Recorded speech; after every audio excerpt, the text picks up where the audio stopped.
with NBA insider Brian Windhorst and ESPN NBA analyst Bruce Bowen. As Bruce just pointed out, they are wearing the same shoes. We'll see if they have similar ideas on this matter. All right, with Wade and LeBron opting out and Bosh expected to join them on Monday, Brian, what does this mean for the Big Three's future in Miami? Well, it probably means that it's going to be in Miami because these guys have acted together. It looks like they restructure their contracts in a way where they can add a player or two to help refresh this roster. An NBA record in salary cap space. Bruce, how much do you think that the way the Heat season ended impacted the Big Three's decision to opt out? It leans towards the fact that they're going to return to Miami. But starting July 1st, at least we know for now that Wade and LeBron will become free agents.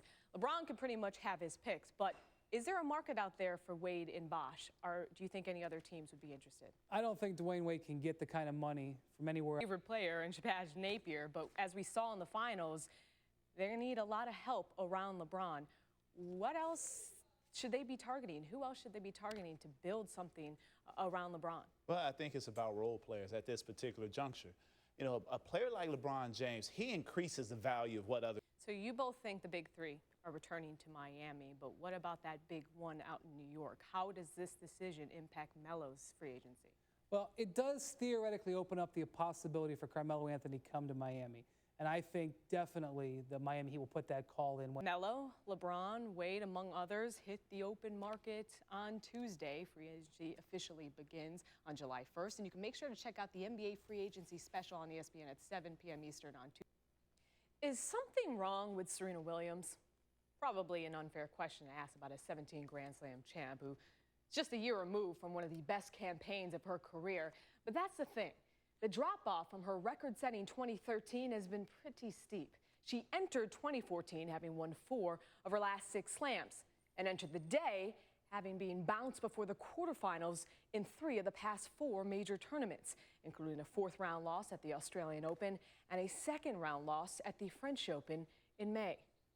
By the AL home run leaders. Jose Abreu's amazing rookie season continued when he led off the 5th inning with his 24th home run, tying Edwin Encarnacion for the most home runs in the AL. Hang on, we're just getting started, though. Speaking of Encarnacion, that tie was short-lived because he went deep, channeling his inner Joey Bats for number 25 in the very same game. No, you hang on, Zoobs, because Abreu then came right back in the 7th, delivering his 4th multi-homer game of the season with an MLB leading 25th home run. Abreu, the fastest ever in baseball history to get to 25 career home runs. But Nelson Cruz hit his 25th last night as well. So we've got a 3-way tie atop the home run ledger heading into action today. And everybody in. Yesterday, the U.S. national team was back on the pitch this afternoon in Brazil, gearing up for their round of 16 match against undefeated Group H winners Belgium.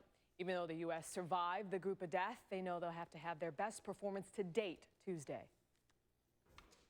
All right, according to ESPN's Soccer Power Index, the Americans have a 41% chance of getting past the Belgians and moving on to the quarterfinals. However, anything past that is hard to imagine, at least for the computers. Just an 11% shot to make the semifinals and a 1% chance to win the whole thing.